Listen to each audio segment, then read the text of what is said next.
All righty. Happy Friday afternoon, everybody. Welcome to another Fort Mesa Roundtable, Cyber Roundtable. We've got Patrick Burgess with us from Clearbenchmark this week. We're excited to talk about taking control of your client's shadow IT. I'm particularly excited to talk about it because I have no idea what the hell that is. So it's going to be, at the very least, very interesting for me. Take the Um, lead. Yeah, definitely. Last week we were at IT Nation, so you may have seen a little recap video and some folks talking about what they thought was exciting. Check that out. Make sure to like us on LinkedIn and check out our educational YouTube library. Patrick is joining us from the UK, and he's after hours. He was so excited to join us that We're he done over here. I'm pretty on a much the last Friday. person. Yeah, I'm the last person on a Friday working in the UK. Yeah, the pubs are open, so it's good. Thank you for being with us, Where's man. your beer? You get to drink a beer, right? I know I got water, unfortunately. No, can't be trusted to say what I say when I've had the beer, so it's fine. Yeah. Well, where are you at in the old United Kingdom? Easily, I'm just north of London, it's about half an hour. So for those that know it, Chelmsford kind of area, Essex. So close enough to London to get in and out, far enough away to be able to see some trees and kind of fields and things like that. Okay. Well, great. And thank you again for being here. Tell everybody a little bit about your history and your background, and then Matt and I will do the same, and we'll cover some Sure. controls. Sure. I've been in IT now for 20 years, and in the MSP industry now for about 15 years. Started an MSP with my colleague, Marcus, in about 2010, 2011, based out of London, called Nutborn, and we're still running and doing that part of the time, and that takes up a lot of my time. We're focused on sort of, you know, small to medium businesses, that kind of area, up to sort of 500 user size kind of companies. I'm mainly headquartered in the UK, but we've got a lot of clients who sort of got sub companies in America, across in the Middle East, areas like that. More recently, co-founded Clearbenchmark, which is the platform I'm here with today, which is more of a benchmarking platform. Yeah, similar guys to what you guys are doing. And my real passion is sort of strategically helping clients move forward. So trying to translate all these acronyms and terminologies and difficult kind of things that we find and get the techie bit out and start to help clients move in the right direction, which they're struggling to do a lot of the time. I think, we all said this the other day that we're just, it's just almost like a bombardment for the clients. They don't know where to go, what to do. They know they need to move forward. They just don't know how to. So trying to help them engage and move in the right direction is kind of my passion. And I guess that's sort of backed off with cybersecurity, best practice, those kind of elements. Great. Yeah, Thank you for that. moving forward sounds familiar for me. I mean, Hmm. but your client has to know which direction, right? Like, Right. Yeah. They which, need to know, and they need to kind of know how the acronym works. It's moving that mindset from selling to sort of risk management and consulting with clients, and not trying to just sell the latest shiny thing which you put in your stack, and actually going in and finding out what their problems are. And then, it's a lot easier to sell that way as well, right? When you've actually solving a real problem they have, you're not really selling then, you're just being, Having a conversation. yeah, you're the good guy who's got a solution, which is quite helpful. I find that I'm not a natural salesperson. I find it much easier to go and help people, and by accident sell products. You may be a natural salesperson. Well, maybe, I don't That know. may Yeah, be that may be the trick. maybe. Who knows? Matt, do your introduction, and then I'll give you sure. the Founder Fort Mesa. We're here to help service providers, TSPs, MSPs, MSSPs, cyber assessors make the most of their client's cybersecurity roadmap, own as much of that business as they can, and right size their customers into the right cybersecurity solution. We do that with vulnerability management and governance and compliance workflows. Before I started this software company, I was a security advisor and assessor, and before that, I ran an MSP. That's me. My name is Zach. Also with Fort Mesa, been doing the sales side and helping bring on processes and team members for about a year now. Prior to that, I owned a few restaurants and grew up in the Domino's Pizza Executive Development Organization. So um, excited to learn about Shadow IT and whatever our control for the day is. All right. Nice. We'll jump into control of the day. Let's do it. Cool. All right.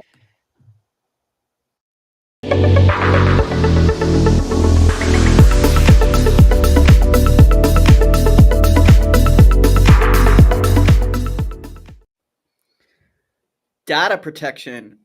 You might not believe this, but I've just been waiting for this one. Really? That kind of fun I topic could on a believe it. Friday that you desperately want to talk about, right? Yeah. Okay, so I mean, cybersecurity is hard. There's a lot of details, but like at its core is data, right? Like that's what we're trying to protect. So There's no point it's doing good it. to I mean, have this. Yeah. yeah, the core of anything, almost like the core of IT in the first place. There's no point having computers if there's no data, right? It's the only reason we have technology, like, is for the data that's on them. So I'm going to fly through this data protection subject. We are looking today at CIS Controls version 8, Control Domain 3, data protection. There are, and I'm just looking at it, 14 subcontrols. I see why you're excited about this one. 14 subcontrols. So we will fly through this quickly. Luckily, a lot of these things are related. CIS has their subcontrols split into 3 hierarchies or supersets. Implementation group 1, 2, and 3. Implementation group 1 is for small businesses, organizations that probably use commodity or off-the-shelf software. They do not have their own IT departments. CIS implementation group 2 is for organizations with IT that's a little bit more complex. They may have custom business applications. They may also, if they're small and relatively low risk, they may have regulated data. And CIS IG3 is for organizations that have highly regulated data. Failures of security could lead to human safety issues or just large financial loss, right? If a failure of cybersecurity is absolutely going to kill your business, you should be at CIS IG3, but it does require some dedicated cybersecurity resourcing and some extra spend. So those are the 3 implementation sets introduced by CIS. And the first 6 of these 14 controls for data protection are suitable for every single business in the world, every organization. The first one is to 3.1, establish and maintain a data management process. If you've sat down to try to figure this out, that's the beginning of that. But you do have to make sure that whatever you've decided in that first sit down becomes a process that can be repeated going forward, and it should encompass all these other requirements. 3.2, establish and maintain a data inventory and make a list. You can use software tools for this. You can use a spreadsheet. You can use a piece of paper. The important thing is to make a list of the data you're trying to protect. You can't protect what you don't know about. And if you've got an organization with more than a handful of employees, there's probably data there's probably data that only one person knows about, right? There's probably data that no one in the organization knows about all of it, right? And so you do have to make this sort of a team or group process. 3.3, configure data access controls. Once you have a list of your data, you should create a list of access controls. 3.4, enforce data retention. Remember, this is for every organization. So data retention is about making sure that you have a system in place to make sure your organization keeps track of and keeps copies of and make sure that it's accurate. Every bit of information your organization needs for as long as your organization needs it, and no longer. When your organization no longer needs data, you do not retain it, you destroy it. So it's both of those things. It's both. That's even bigger over here with GDPR and things like that coming in as well. It's GDPR is particularly explicit about this, right? When there's no business purpose for that data, it has to be destroyed, right? Yeah, or anonymized in a way. But yeah, absolutely, you need to be on that. Yep. 3.5, and this is linked to that, securely dispose of data when it no longer has business relevance. You do need to destroy the data. So how are you going to do that? There's different ways of doing it. You can use encryption, and if you destroy the key, the data's gone. Or you can physically shred data with paper shredders. Does that count? If Which there's one? a physical, so if you physically encrypt it and then destroy the key, Yes. what if that counts as destroying the data? I think it opens up a whole question around what level do you encrypt it to? Where do you go? There's a whole future piece there. There's details around the encryption being, if it's industry standard encryption, right? You're using a mainstream product like BitLocker, for instance, for Windows. The encryption level will be high enough under just about any legal standard. But then the key management does become an issue, because when you say you destroyed the key, how do you know the key is destroyed? Like, did you keep track of where that key was stored? You do know for sure where that key was stored? And can you effectively guarantee that it's been destroyed, right? But if you can do all those things, yeah, that's good enough, because every legal framework I'm aware of in the world, if you're using legally recognized encryption, which different countries have standards for that, right? And you destroy the key, the data's considered gone. Well, I guess the important thing is that you know the law, right? Because I would have been under the assumption that data still existed, Like, I'm of the impression that it's still there, right? Like, if I lose the key to my safe, it's accessibility. my gold is still in the safe. Yeah.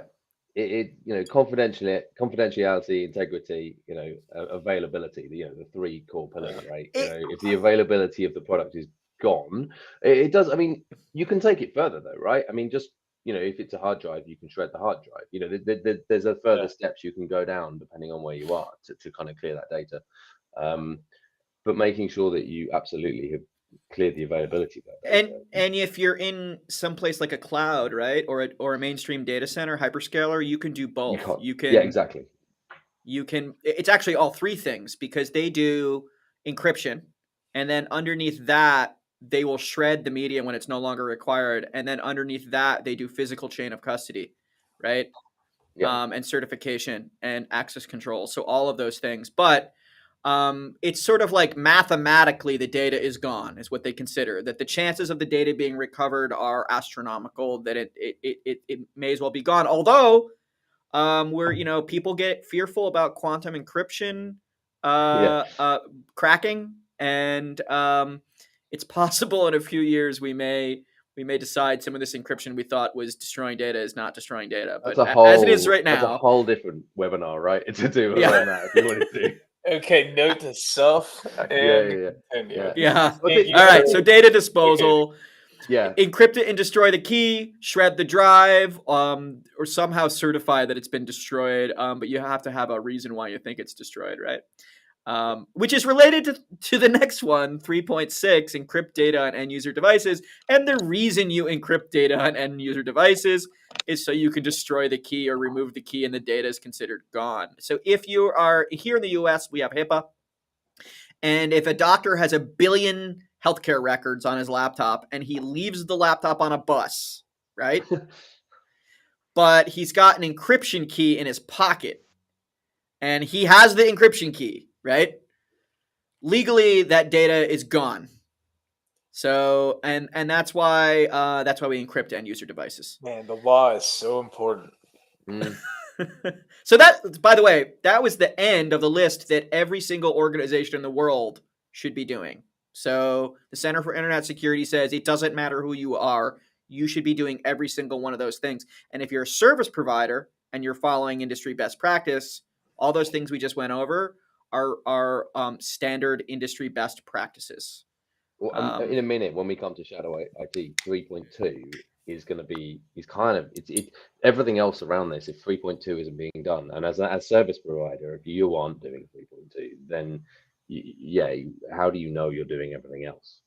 Yeah, and it's not just Shadow IT, right? The reality is all these control domains depend on each other. Yep. And they all have to be executed in lockstep, or you will end up with a situation where you've invested in security that's not useful, right? 100%. So, 3.7, which is the first control for, or let's call them mid-maturity organizations at that IG2 level, establish and maintain a data classification scheme. So what we're talking about is, for example, labeling your data as critical or non-critical, sensitive or non-sensitive, confidential or non-confidential, right? So, and if you're in the government, you'll end up with, like, particularly around sensitive compartmentalized information, you can end up with thousands of different data labels, which is crazy. But that's a thing that happens in government. But at the very least, have more than one data label and say, hey, this stuff's more important than that stuff, right? I'm going to move on to the second page here. 3.8. Document your data flows. Yeah. You're right. This one was exciting. We're only halfway through, and I've had a blast so far. Document your data flows. So I think almost everyone listening today has probably had to sit down and do a network diagram at some point, which is mostly around physical assets. Sometimes it's around virtual assets and how the networks are connected together. A data flow diagram is similar to that. Sometimes it can be related. But what we're talking about with a data flow diagram is taking those bits of data that we inventoried and showing how they move around to different assets and people, and how is it controlled as it flows around, right? What's in place to protect that data as it flows around? So that's a requirement here. 3.9, encrypt data on removable media. Although my favorite compensating control for that would be to not allow removable media at all. I find it surprising that's not in the first one as well, to be fair. You know, people love their thumb drives. They do, right? And it's where it all goes wrong, right? It's terrifying. Yeah. So I mean, the reason why it's not included is to really protect removable media. You need to have some advanced systems intervention. You need to have remote management tools. You need to have someone that knows how to configure the remote management tools. And those beginner controls don't require those sophisticated tool sets. Yeah, true. And then they're cheaper. Yeah. It's the way that I like to look at things sometimes. 3.10, 3.11. I'm just going to do these together. Encrypt data in transit and encrypt data at rest. And I think these days the whole world's doing a good job of encrypting data in transit. And Google was a big part of that. And Microsoft followed along when they said, you know what? We're just not going to let people go to websites that aren't encrypted anymore, or we're going to make it really hard. And that had an impact. But we should be aware that if things are flowing around networks, even if they're inside your office, if it's moving from one device to another device, it should be encrypted when it's between devices, because anyone could be listening anywhere. There's these devices called pineapples. They can fit in your pocket, and you can walk into someone's office and stash a pineapple, and it could just sniff traffic out of the air and intercept data flowing between devices. And so, that's why we need to encrypt. And then at rest, we've already gone over all the reasons why. Yep. Can I ask a 3.10 question really quickly? Yep. So how often is in transit applied to like data that's like being physically moved? So it says encrypt sensitive data in transit. And I may have skipped that sensitive word, or I underemphasized it. So if I was earlier when we do that. So at this point, you should have already, in this point in the program, you should have already classified your data, right? Yeah. And if you find that data is sensitive, yes, it should be encrypted on physical wires. It should be encrypted when it's beamed through the air. And absolutely, if you stick it in a box and ship it someplace, it should also be encrypted. And in fact, until very recently, that was the most common way that you backed up business in your data in your business. People weren't worried about hackers breaking in and stealing data. There were other problems in security, but until the last few years, the bigger concern was what happens when the building burns down, or what happens when someone breaks in and just destroys everything, right? And so we used to stick data in shoeboxes, or like boxes that looked like shoeboxes, and they'd be full of magnetic tapes. They called them records. Yep. Yeah, and send them off. I had a grandma where. Yeah. And you have vaults, like whole vault companies were made, like, and they were just all they did was store them, right? So- Iron Mountain, people like Yeah, here in the U.S. and maybe in your market too. Iron Mountain's a big brand for this, and I actually drove by an Iron Mountain facility a few weeks ago, and I was like, "Oh, that's disappointing. It's just a blue metal building." Yeah, totally. Yeah, you literally want it to be a dark cave, Yeah. down underneath, don't you? Yeah. It's great. It is, but it was. We were shipping stuff off and not necessarily encrypting it as it left, the door. I know, and the same is said, when you're sending your backups out now, because people do send them out as well now. But I think in this transit and rest, you see a lot of stuff where people have developed. They've got these little SaaS, these old systems they've developed in house. They sit on a server. They were developed years ago internally. No one really pays attention to them. They live because they've not died yet. They might not even be being used anymore, but it's still got a ton of data in it. And maybe it's even moved now into a more modern SaaS platform.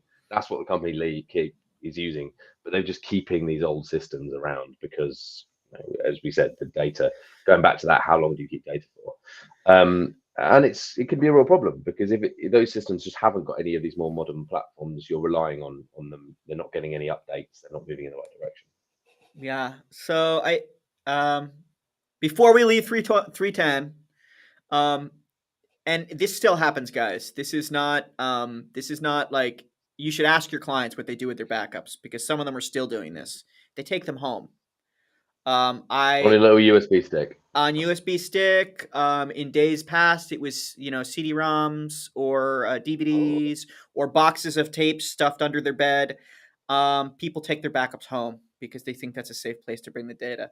And the issue, well, they leave it in the car. Yeah, That's the other one. Where they put it in the car so that we bring it in the car. Then we've got it if we need it, but it's far away from the office. The biggest problem isn't just that it's at home. It's that when you put a person in charge of moving data around physically in the real world, people don't remember what they did with their data. No, that's true. and on that point as well, also the whole integrity thing, right? Of having they take it home, it's in a car, bumping around, moving around, at home in a drawer somewhere. The whole company blows up and gets ransomware. They go home, find it, dig it out of the drawer. There's a high chance that's not even going to work when you plug it in, right? So it was never a great idea in the first place, purely from a actual recovery perspective. But when you actually add in there the risks of the data being lost, it gets messy. The last one here is encrypt sensitive data at rest, or not the last one, but 3.11. This is, we talked about this earlier about encrypting media, but there's other examples of where you want to encrypt data. So as it's not just to destroy it; it's also because someone could steal the hard drives, right? Someone could literally walk into your office and yank a disk drive, right?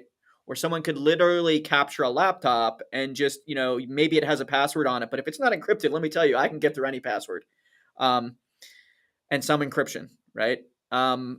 So make sure it's encrypted everywhere, if it's sensitive. And then 3.12, and this is the last one that's recommended for your average sort of middle market company with middle security needs. Segment data processing and storage based on sensitivity. So that what that means is if you have highly sensitive data, put it in a better place than the rest of your data. And the reason you do that is to save money. If you, in addition to the fact that it's good to sort of like isolate things. So if someone breaks into one device, they're not breaking into another device. So that's one reason. But also, you may have some like cheap NAS appliance in your office that's for non-sensitive things, and those things are commonly known to have Swiss cheese security. What kind of like appliance? those little network addressable storage or network attached storage, right? It's like a box with hard drives in your office. It's a hard drive, right? It's multiple, but normally it's multiple hard drives, so you might have a bit more resiliency in it. But basically, it's just a big hard drive. You probably use them in your storage to record the video data from the cameras. Yeah. Okay. So yeah. So those things are okay for low sensitivity data, but they're not very secure for a number of reasons. They're not very secure, and if you have high security needs, or some of your data is more sensitive, it should go into a more sensitive place, like maybe in the cloud, maybe on an encrypted computer, right? I don't think this is touching on this, but the other one that obviously with data protection, when you're talking segmenting, is actually segmenting the person processing as well. So making sure that you've not just got one person doing all processing of really secure data, that you have that multiple people looking at data as well and doing roles. Because we want to trust everybody. We want to think that they're doing the best. But in reality, if you've got one person and they are the only person to look at data and they are the only person to do something relatively secure Yeah, data. it's all the things, right? Mm. The reality is if you separate your sensitive data and put it in a separate system, that system's going to be smaller, it's going to be more protected, it's going to be higher quality, and there's going to be less ways to break into it, right? Yeah. So at the very end here of data protection, we have 3.13 and 3.14, and they are they're special because they're part of implementation group 3. What makes them special is they're expensive. They're hard to achieve. And so unless your organization, needs to live up to the highest security standards, your security dollars are probably best spent on other things. So 3.13, deploy You can a get so data. many more greens for the number of blues you want to buy. If Yes, you're you that love that's Monopoly, exactly it. You Three, can get a lot 3.1 more. Yeah, Yeah. 3.13 is also, if you depending on how it's implemented, is hugely impactful for an organization as well, right? It can be. So it can be quite 3.13 difficult. is data loss prevention. In the industry, we usually use an acronym, DLP. And DLP is there's not like a single way to do DLP. It's a philosophy. The philosophy is you don't just like document where your data is and stick it in safe places. You have a system for tracking that data everywhere. So think of it like someone goes to an evidence lockup in a police station and they have to sign their data out to get access to it. And then after they sign out that data, this little like module inside the data might phone home. Yeah. There may be like a watermark that's invisible in that data. And if it leaks out, we know exactly who leaked the data, right? And maybe even the data self-destructs. There's a lot of tools that can be used to control how the data flows around, but we're talking about actively controlling, at a very enforceable level where the data moves. Yeah, some of this comes down to things like knowing what the data is, so you can look for certain patterns and things like that in data going out, and if it looks like something, block it until it's been approved, things like that. But that's a lot of work and a lot of effort to be categorizing all those pieces that need to be in, those patterns that need to be there for them to be effective and useful. Someone's got to be controlling them and monitoring them, updating them, and putting them in place. There's a lot of DLP solutions out there. I don't endorse a specific DLP solution because the reality is they're just technology. DLP is a philosophy, and to achieve that philosophy, you need to use multiple tools to affect that philosophy. And what DLP says is that you are actively preventing data from leaking, not passively. You don't just set a system up to make it hard to leak the data. You actively monitor where the data is moving.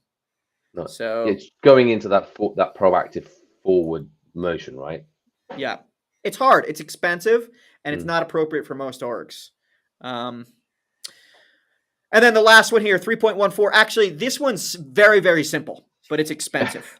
Log sensitive data access. All you got to do is go into your file storages and your object storages and your databases and your applications and turn on the most verbose logging you can and make sure you store it someplace.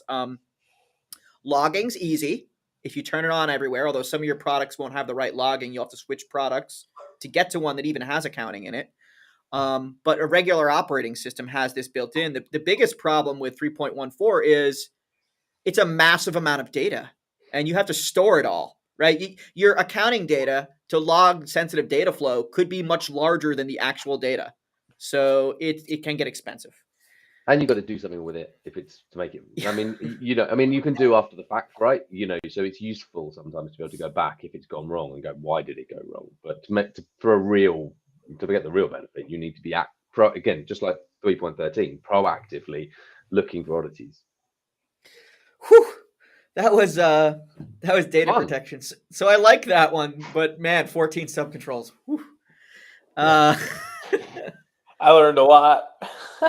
I mean- Shadow IT. I'm gonna tell a story about Shadow IT. Oh, exciting. This term's been around a long time.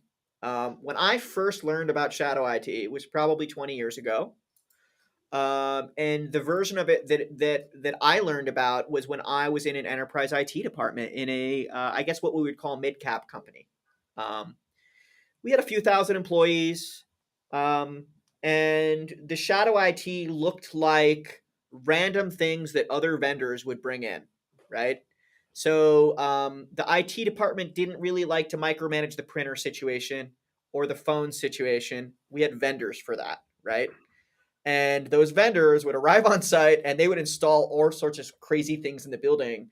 And it's Shadow IT when it's invisible to the IT department, right? And it's invisible either because it's out of the IT department's view, or someone's actively trying to hide it from the IT department. And in fact, that's, if we fast forward a few years, that's how Salesforce like really took off. They showed up on the scene with this amazing sales platform that didn't need an IT department. And in the first few years that Salesforce started kicking butt, their whole pitch was, "Psst, don't tell IT." Like, we can hide this from IT, because IT was known as the people who stop things from happening, right? IT don't do themselves, have over the years haven't done themselves, and MSPs. We haven't done a huge amount to cover ourselves in glory with regards to actually understanding the business need of things and helping business solve business problems. We've focused on IT and tech, right? And what that's done is it's meant that your strategic people within organizations have tried to solve their own problems and gone off and done that. And it has become increasingly easy to go and solve your own problems, because this rise of SaaS platforms, the rise of software, the pandemic, which has sent everybody home, completely changed the face of IT in some respect. Everyone was reeling like 3-4 years ago from that, and no one could move fast enough to actually augment the IT and get it into the right places. So employees were just solving problems left, right, and center, and they were trying to be helpful. And actually, I still don't think we've caught back up from that yet. We're still trying to, we still find departments where they're like, well, you've got what? Where's that? What's in that? Where's that data? It's crazy, and we're not asking the questions either. Yeah, and so that's the shape of things. And if we rewind just a few years, not to go back 20, but the IT department, frankly, hasn't been doing a very good. And when I say IT department, I mean people whose sole job function is focused on information technology, not on business problems, right? We haven't been very focused on business value, because as technologists, it takes your whole brain to learn the technology, right?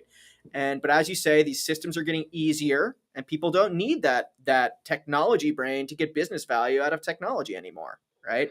But they're not. But when you're not an IT specialist, right, you don't know what you don't know, right? Oh, Can absolutely. I make sure I got that right? You said you don't need a business brain to get business value out of technology. Is that what you said?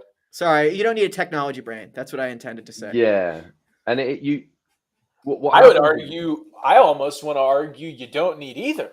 You're right, because you could. Technology is in such a space right now that you don't need to be business minded or technology minded to find a way to create value with technology.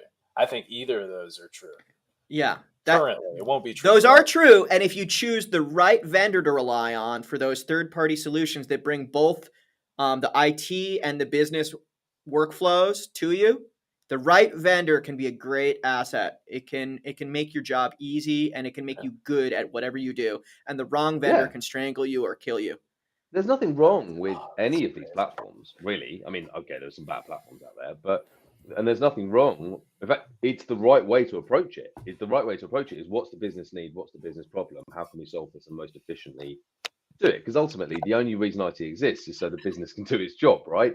The business needs to be doing its job and doing it efficiently. So IT's role is to provide platforms and systems and data storage in ways that allows the organization to safely do its job. So these platforms are good, but what's dangerous is when people go off and do just one part of it, right? So they're going, yeah, I can use the system, but they're not fundamentally bringing that back into going to look at our controls a minute ago. Our our data log, our inventory log. Where is our data? What data are we putting in here? Looking at our encryption logs. All of those things that Matt's just gone through and shown everybody need to be thought about for all of these systems.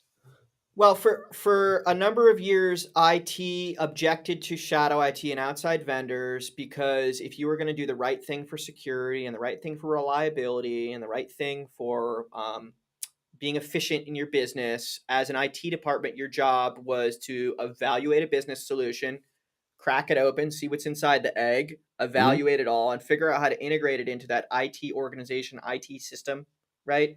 So you can maintain this thing. And now we have these vendors that are bringing fully formed solutions that, frankly, are better than you could ever maintain, manage, create, implement as an IT person, right? Yep. Because there's a whole organization there that's a specialist at that app, right? Yep. However, now instead of cracking a technology solution open and seeing how it works and installing it and maintaining it and learning how to manage it, now our job is to help people navigate vendor selection and to where necessary do our own assessments of those outside vendors. And so we're all becoming experts in third party risk instead Supply of chain experts at management, internal right? risk. Yeah, it's that supply chain management. It's understanding contract risk, all those kind of things, which isn't really an IT thing. I mean, IT have an input into that, but you've got legal, compliance, tons of other departments who have and should have says on that. And I think rolling back, one of the issues with shadow IT, because I guess that's where we kind of are, is it used, as you said, Matt, it used to be the things that were being plugged in by people to the network, or the USB sticks that no one knew about, or the CDs that were being written to and taking data out, anything like that. The physical, it was all very physical. Now shadow IT is still those things a little bit, but we have controls to sort of lock USBs out. We have things like that. What we don't have, because the internet for almost all organizations is relatively free. Most organizations don't have sort of blocks. They're not very good at blocking business applications. People can just go, oh, that looks good. I'll sign that up, and it doesn't cost me anything. It's 50 quid to sign up for the first user, and I'm going to start using it. I'm going to start putting company data into it. And nobody knows that. So IT don't know that, compliance don't know that, data management don't know that. There's tons of people who don't know that. And again, going back to the controls that Matt went through, if you don't know where your data is, you can't be compliant. Even with the basic things, IG1, you've got to know where your data is. And we don't. And as managed service providers, we don't a lot of the time either now, because we look after the core infrastructure and we look after Office 365, but we don't ask the question of what else are you using? What are your sales team using? What's this? What's that? What's this? And that makes all of our recommendations and our roadmaps wrong, because we don't know where the data is. Well, I have a 1, 2, 3 pitch on what to do about this, but Zach, Cool. this is new, right? You're absorbing this. What are your questions about shadow IT? This problem space sound familiar? Yeah, a little bit, honestly. I mean, I'm going to transition a little bit into some legal stuff related to a point that Patrick made. So if yours is related specifically to recommendations on how to go through that process, I'd say, Matt, you take the wheel and I can remember my point.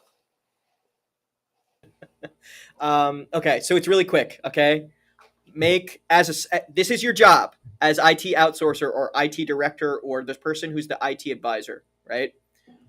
Make a list of that outside IT, right? It shouldn't be shadow IT, and it's as simple as asking the people you work for what they use. And not just one person. You should probably talk to someone in each department. Yeah, Yep. around the org. These are 5-minute conversations, right? First, you explain what your question means. Hey, do you use something like QuickBooks, or do you use an app like whatever? And people will give you answers really quickly. Ask them. There is software to scan for this stuff, but I'm telling you, the interview is the way to do it. Put that list someplace. there are platforms like Saslio that'll like try to automatically detect this stuff. We have workflows in our software just help you with the interview process and track it and make an inventory. But do the inventory, right? Then just on that point, yeah, don't make it combative either. So I think the other thing here is it's good to know. You want to know. You want them to tell you. So so don't go. I think it's really important not to go in and get cross with people why these things exist. We want to know. We want them to tell us, right? If you get really cross with one department and then the other departments aren't going to start being as honest. So yeah, get that list together and be friendly about it. I used to tell the stores that I had a long career in operations. So whether they were my stores or stores that I was supporting, managing or whatever, I used to tell the managers, just tell me what's happening in the store so I can help you solve it. So I can teach you how to solve the problems I already know you have. Just tell me what's going. And I always was, because I had ran a store myself, so I knew, and I think that's a great point of like, go in as a professional of like, hey, I'm just trying to help out. Don't go in with an aura of this is how it should be or this is X, Y, because then you'll. I'm not going to take it away. I'm not taking your toys away. I just want to know what your toys are, and then we'll talk about how we can make them work. Yeah, and really, it's just the process is make a list, not have judgment. But then the list after that is judgment.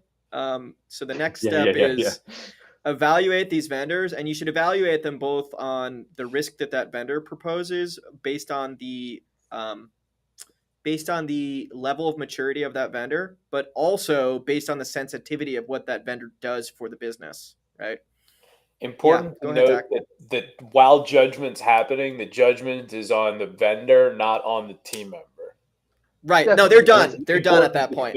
Yeah. And it's also against your processes, right? So we all have like password policies, security policies, things like that. So you're going to apply those to the vendors and see how they stack up, right? Do they have two-factor turned on? Is the two-factor even an option? Because there are still SaaS platforms out there that don't have two-factor as an option. So if your policy says all platforms must have that, then that's the kind of stuff you're looking at, as well as the really deep dive kind of supply chain management, all that kind of stuff that comes off the back. Yeah, and then after that, you have to do something about it. And so when I say you're assessing those vendors, you're judging those vendors, you're not necessarily actively doing anything about it. All you're doing is figuring out what your opinion is, right? Then you have to do something about it, and you can do one of two things. You can either put in a compensating control around that vendor, like say, okay, I either trust this vendor or I don't trust this vendor, but if I don't trust this vendor, how can I trust them more? Maybe there's something you can do there. Maybe you upgrade tiers in the product. Maybe you integrate authentication with SSO, or maybe, and this is the last thing, maybe you fire the vendor and help them find a new solution, right? And that's always the last option. It's the one, like, frankly, no one likes that solution. It's a lot of work. Everyone hates switching platforms. It costs a lot of money. The replacement solution is probably going to be more expensive. So that's the last option. At the very least, there's going to be money that goes into the education and the transfer. I mean, there's upfront costs regardless. But if you do point two well, which is what Matt was saying about doing your assessment, then you're going to have a roadmap, right? You're literally going to look at that and go, well, this is my problem, right? This is okay, these aren't ideal, and you're going to have a risk profile on these, right? And you're going to work your way through it. You can't do it all at once, so you're going to start with that provider that has got vulnerabilities and has got no contract, has got no two-factor, and they can't be turned on. If you've got a provider who doesn't look ideal but has got two-factor and has got some of these pieces on, then that you're going to manage it through. You don't have to do it all at once.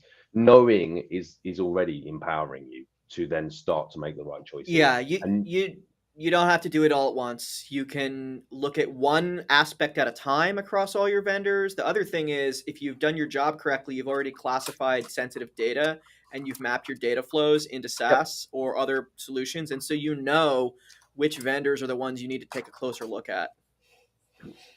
So earlier, I remembered my point that I wanted to make sure I didn't forget.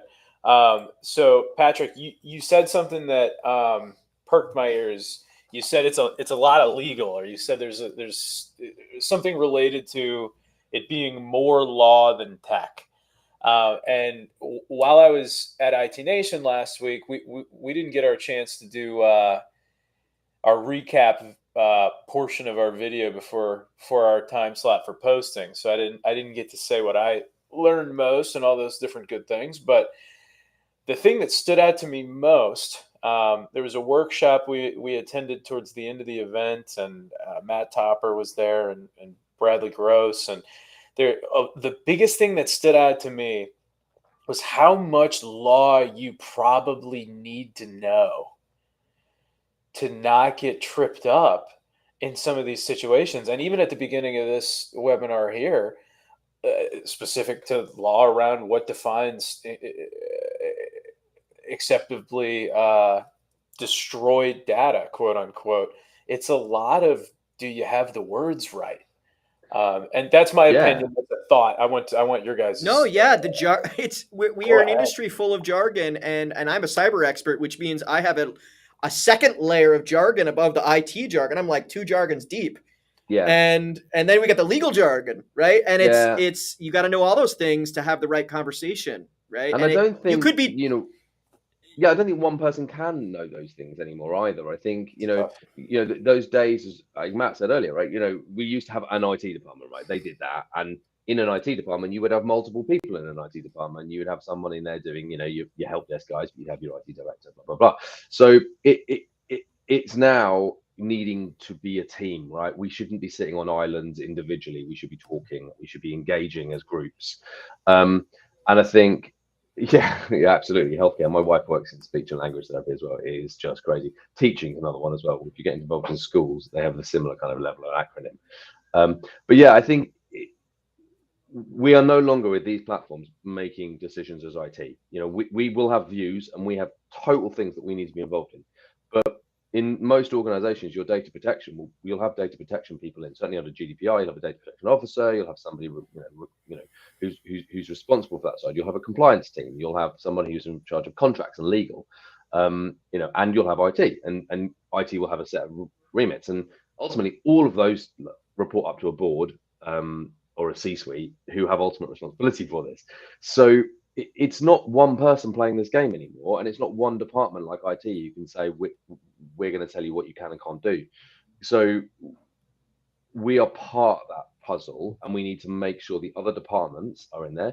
And if we're a service provider, we need to be making sure that we bring other people who we, if we're sort of a medium-sized service provider, we probably don't have all of this specialist knowledge in-house. So we use our vendors, we use our partners, we find other people who do specialize in this. We partner with a data protection company, or and we work together as a team to solve these problems.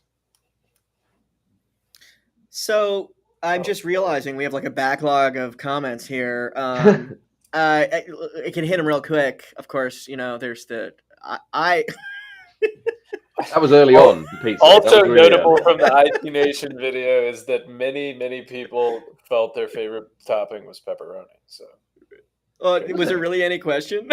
No, I think it probably is. Yeah. So here's an interesting observation. So we were talking about data retention earlier, right? This data retention stuff applies to SaaS too, and all shadow IT, right?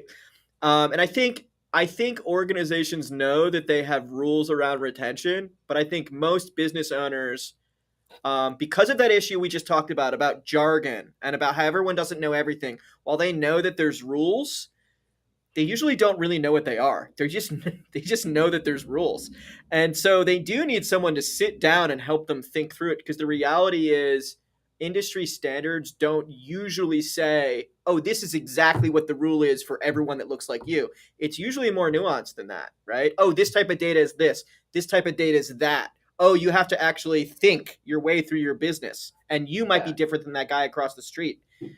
It depends on what country you're in, what state you're in. It depends what industry you're in. It depends what your contract says. It depends what your you just did that tender for that company and you filled it in and you ticked the box to say, yes, we do that. Do you actually do that? You just filled your insurance in and you filled in that 16-page insurance document, ticking all the boxes to say, yeah, we do it. And our insurance is quite cheap. Do we actually do that? Yes or no? Because if we don't, then our insurance is invalid. So there's so many things we say and have to be compliant with. That it is, as you say, impossible to just know it all. You just can't. No, you shouldn't try. You No. shouldn't go out on a like one thing I used to tell training managers is when you get asked a question, it's okay to just not know the damn answer to the question.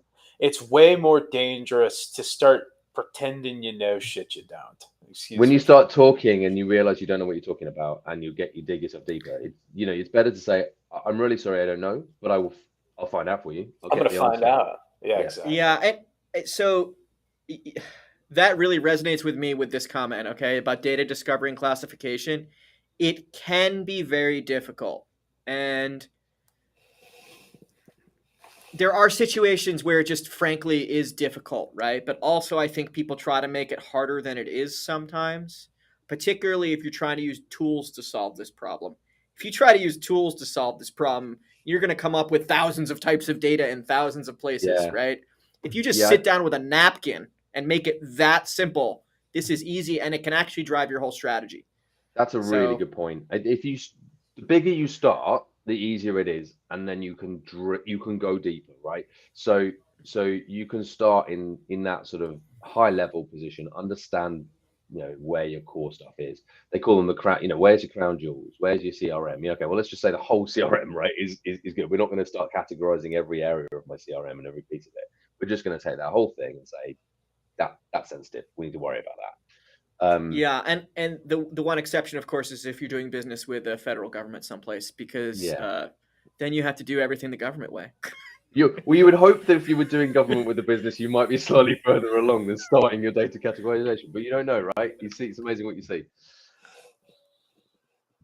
I don't know. Have we killed this one? Is Shadow IT dead? We popped the problem, right? It's gone. I wish, yeah. It comes down to asking questions, right? Just ask where it is, and don't do it in a combative way. And the more we discover what's there, the better our recommendations are going to be as well, right? There was an analogy, so an example someone was saying to me as well, where if you don't, it's really embarrassing as an MSP or a service provider if you don't know where the data is. And you go in with a roadmap and you propose this project that's lovely and exciting, and it's even worse if they then buy off and sign off on that project. They do it, and then it turns out that, oh shit, actually all your data's over here, and actually we just wasted your budget. It's all over the place.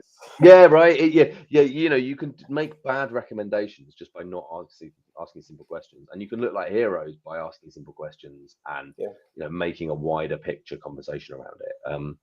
As you said, Matt, people want to solve this problem. Clients know they need to know where their data is. They just haven't got the foggiest how to start. Yeah, data's blurry, right? That's the problem. And data are blurry.